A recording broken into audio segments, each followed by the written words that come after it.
Au sommaire de cette édition, l'armée ouvre ses portes aux jeunes en échec scolaire dans le Var. Une journée en immersion pour remotiver les troupes et susciter des vocations. Et des commerçants parisiens, eux, ouvrent leurs portes aux sans-abri. Un réseau d'entraide regroupe une vingtaine de boutiques solidaires. Mais on commence avec un reportage à écouter.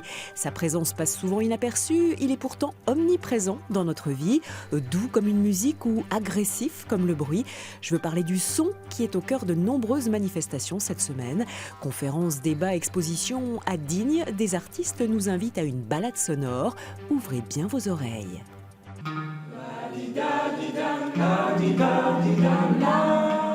Création d'une performance théâtrale sonore, présentée uniquement pour la semaine du son. Une introduction en quelque sorte pour une balade entre différentes installations. Et il y en a pour tous les goûts, comme cette structure rappelant la sirène de la Seconde Guerre mondiale. Ça vous révèle un paysage sonore qu'on n'entendrait pas en temps normal. Et je suis beaucoup plus sensible en fin de compte à la perception d'un environnement sonore qu'un environnement visuel.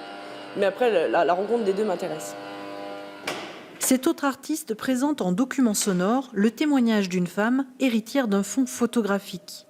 Il a un rôle à la fois documentaire et aussi un rôle de, on va dire, d'agent poétique qui essaie de faire la transition entre les époques, la relation entre les diverses époques.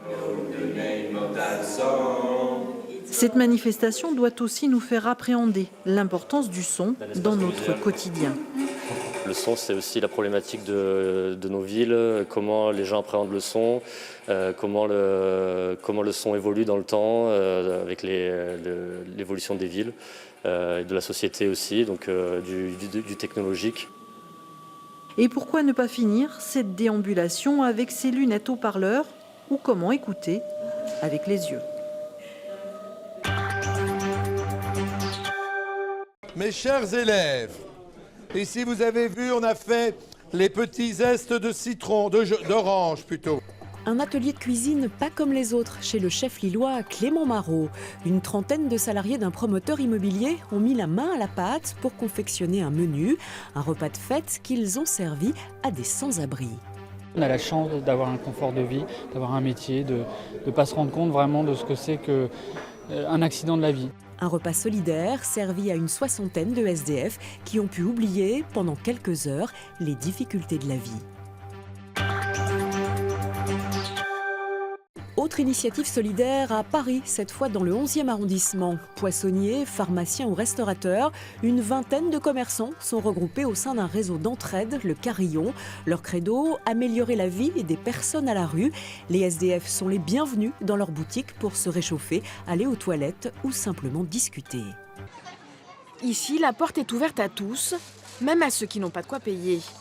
Le restaurant fait partie du réseau d'entraide, le Carillon. Sur la vitrine, des logos représentent les services qu'il propose aux sans-abri. De recharger un téléphone portable, de proposer un verre d'eau, de réchauffer un plat chaud. Et nous, ça nous a paru des choses simples et qui peuvent justement faire un petit peu avancer des gens qui sont dans le besoin. Et donc du coup, pour nous, ça ne nous coûte rien et pour eux, c'est beaucoup. Tahar vit dans la rue depuis plusieurs années. Il passe ses journées dehors à vendre ses journaux, son sac de couchage sur le dos. Pour lui, des initiatives comme celle-ci sont vitales. Vous rentrez quelque part parce que vous en avez besoin, vous avez froid et vous avez envie de vous réchauffer. Vous dites peut-être même aller aux toilettes, des fois c'est important.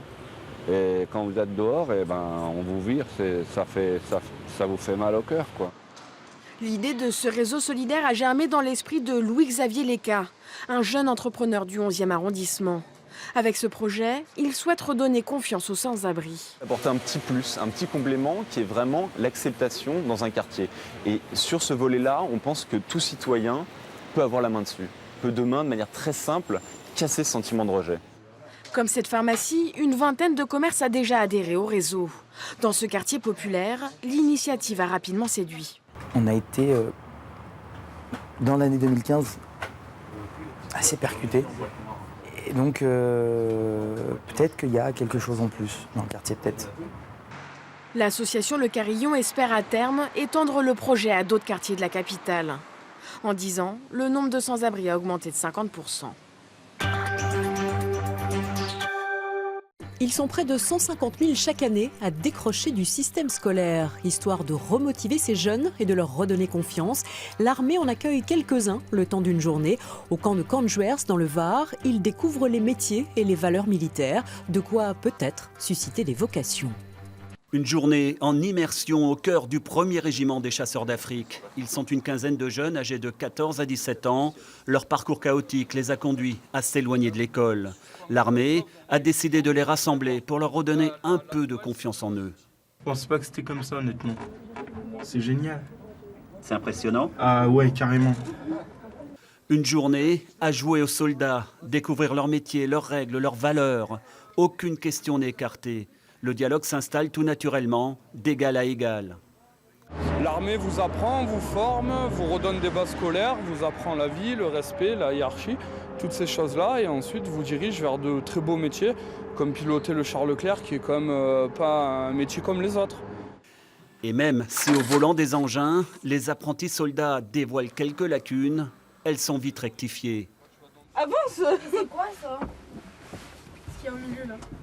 Je crois que c'est la batterie. Non, c'est une boîtière fusible, ça. La mission du Var, qui s'occupe des jeunes sortis du système scolaire, compte sur cette journée et sur l'armée pour remotiver les troupes. Très intéressant pour eux de mettre la main à la pâte et d'avoir en retour un débriefing. Et pour parfaire la formation, au menu du jour, découverte des rations de combat, une mise en bouche très expérimentale pour susciter des vocations.